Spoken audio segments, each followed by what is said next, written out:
Muy buenas tardes, bienvenidos a este Year in Review de la Sociedad Paraguaya de Cardiología y Cirugía Cardiovascular. Soy el doctor Manuel Castillo Vázquez, secretario científico de la Sociedad Paraguaya de Cardiología. El tema que me encomendaron es los inhibidores SGLT2 y su posicionamiento actual en la cardiología en este 2020. Para hablar de los inhibidores SGLT2 y del impacto que tuvieron en este año, sin lugar a dudas, creo el trabajo fundamental y que abrió camino a este grupo de fármacos es el DAPA-HF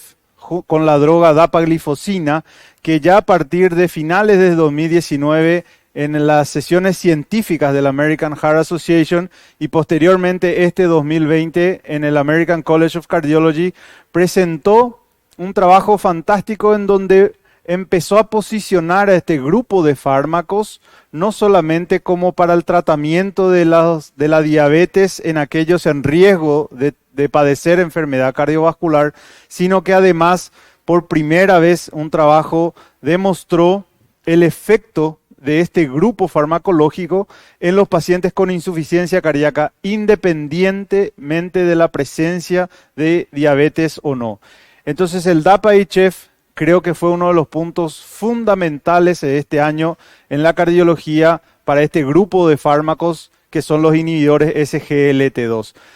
Recordar que en este trabajo se randomizaron 4.700 pacientes al tratamiento estándar de insuficiencia cardíaca con fracción de eyección reducida. Deberían padecer los pacientes menor o igual a 40% de fracción de eyección y fueron randomizados a dapaglifosina 10 miligramos versus placebo. Y lo interesante de este trabajo es que 45% de los pacientes nada más en ambos brazos padecían de diabetes. O sea que era un grupo mayormente no diabético, y en los puntos finales primarios, que era la combinación de muerte cardiovascular u hospitalización por insuficiencia cardíaca,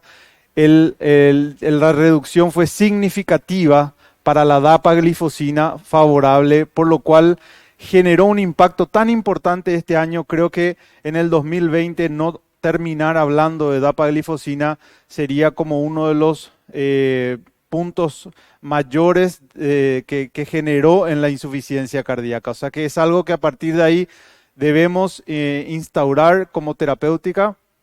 y probablemente las guías futuras nos van a empezar a recomendar a mayor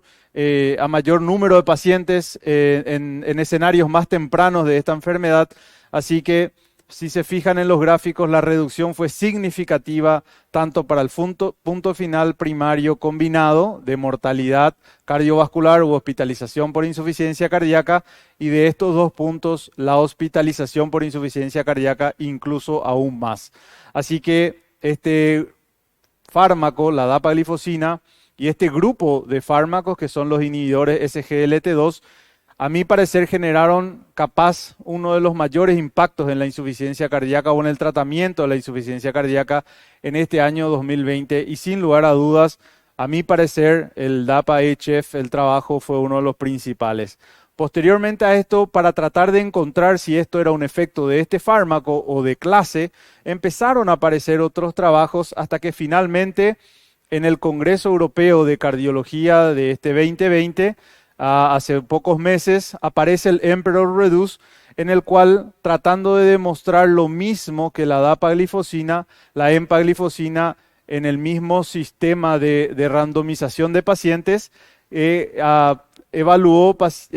insuficiencia cardíaca con fracción de eyección reducida a un grupo farmacológico con empaglifosina 10 miligramos versus placebo en aquellos pacientes con insuficiencia cardíaca y fracción de eyección reducida, también independientemente de la presencia o no de diabetes, y los resultados fueron los mismos, una reducción significativa del punto final primario combinado de mortalidad cardiovascular y reducción en las hospitalizaciones por insuficiencia cardíaca, que sabemos es un punto fundamental como objetivo en el tratamiento de estos pacientes. Y en cuanto al punto de hospitalización, esa reducción significativa fue incluso mayor. Así que este grupo farmacológico llegó para quedarse. Este grupo farmacológico generó un impacto en este 2020 que, a mi parecer, a futuro lo seguirá haciendo y empezará a generar cambios en las futuras guías de insuficiencia cardíaca, tales así como lo concluye uno de los principales investigadores de estos trabajos, el doctor Milton Packer, que propone como estrategia terapéutica para futuras guías que los inhibidores SGLT2 ya deberían estar como una cuarta pata en el tratamiento de todos los pacientes con insuficiencia cardíaca y fracción de eyección reducida, con una clase de recomendación 1 y nivel de evidencia A, por principalmente estos trabajos que les mencioné, que fueron presentados en los principales congresos de este 2020. Así que como conclusión yo diría de que esto es un efecto de clase. Parecería que este grupo farmacológico en la insuficiencia cardíaca con fracción de eyección reducida llegó para quedarse, llegó para ser un pilar fundamental en el tratamiento de estos pacientes, independientemente de la presencia o no de diabetes, y con una tasa de efectos colaterales